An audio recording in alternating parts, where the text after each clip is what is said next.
Hello friends, welcome to the next class of how to learn English. मैंने थोड़ा सा नाम चेंज किया है, how to learn English with Rosie Vitthal. वैसे अगर आपको मेरा चैनल ढूंढना हो तो आप रोज़ी विट्ठल टाइप करोगे तो आपको फ़ौरन मिल जाएगा। हाउ टू लर्न इंग्लिश करोगे तो थोड़ी सी प्रॉब्लम होगी, क्योंकि इस नाम से बहुत सारे चैनल्स हैं। तो यू जस्ट टाइप रोज़ी विट्ठल तो आपको मेरा चैनल फ़ौरन मिल जाएगा। सो प्रैक्टिस टेस्ट में आज फिर हम एक्टिव और पैसिव वॉइस की प्रैक्टिस करने जा रहे हैं। आपको टेस्ट लेना है अपना। देर आर 6 सेंटेंसेस, बहुत छोटे छोटे टेस्ट्स हैं ताकि आपको बहुत ज़्यादा चीज़ें इकट्ठी हों तो दिक्कत ना हो। So let us start.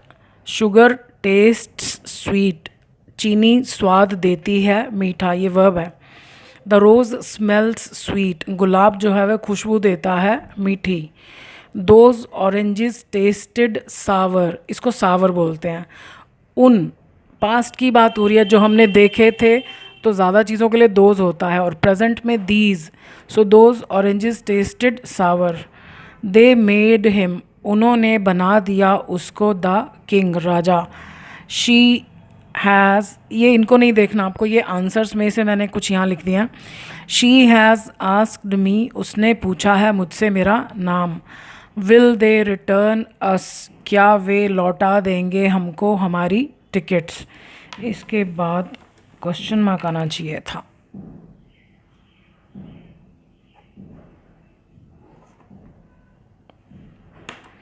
यहाँ भी नहीं लगाया।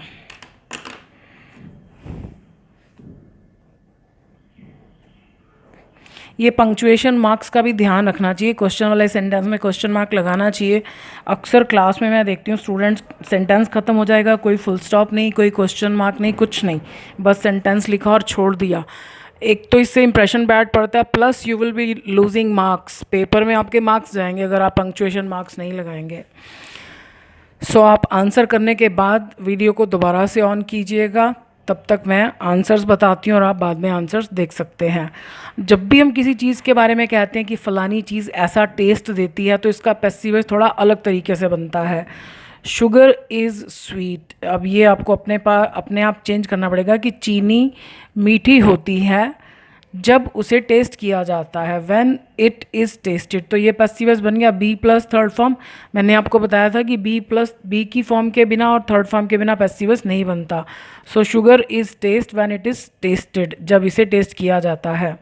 The rose smells sweet, the rose is sweet when it is smelt. इसकी थर्ड फॉर्म स्मेल्ट भी होती है, आप चाहें तो डबल एल लगाकर ईडी भी लगा सकते हैं। Those oranges were Sawar,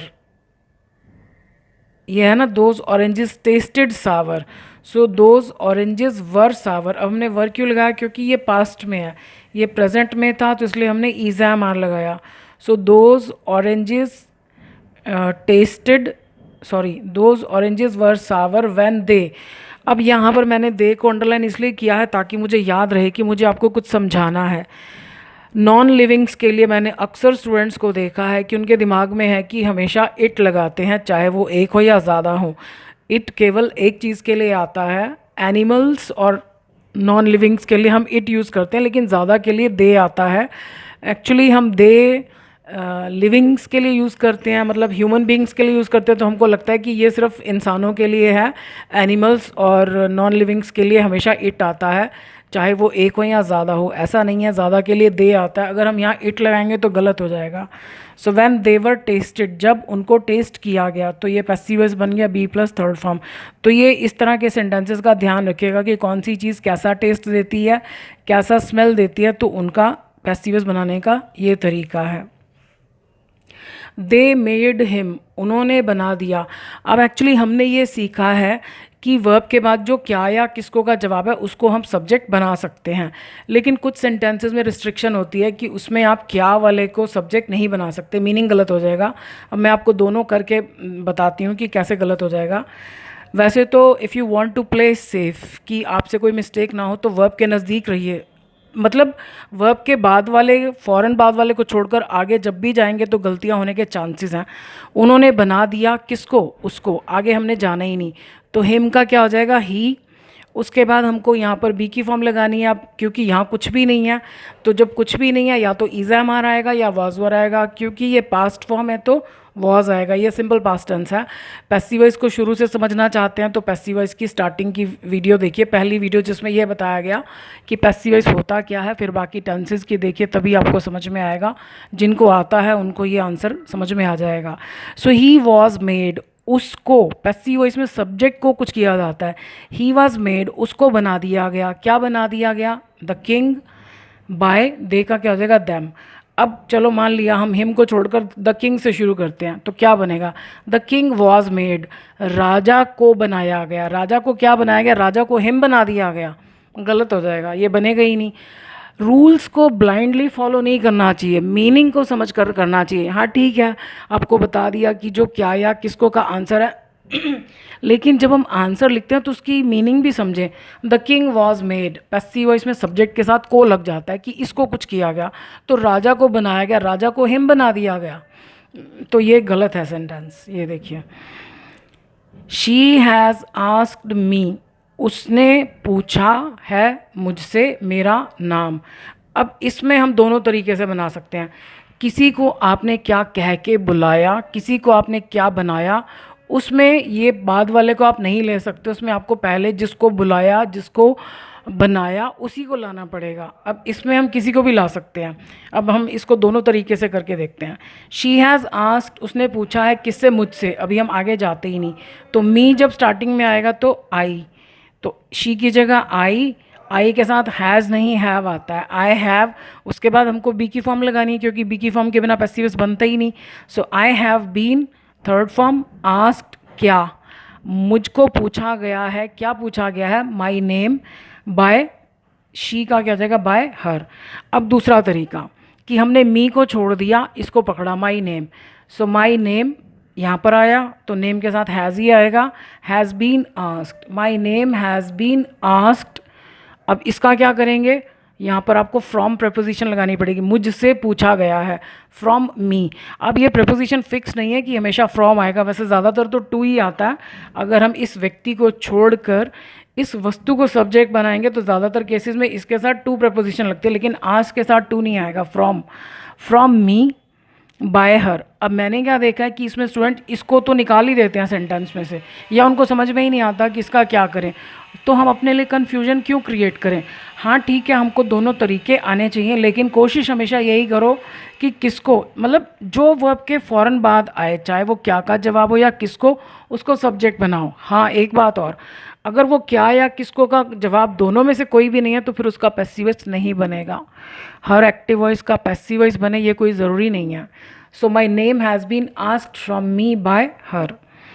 will they return us, क्या वे लौटा देंगे हमको हमारी टिकट्स। अब ये देखो, इसमें भी दो ऑब्जेक्ट थे, इसमें भी दो ऑब्जेक्ट्स थे।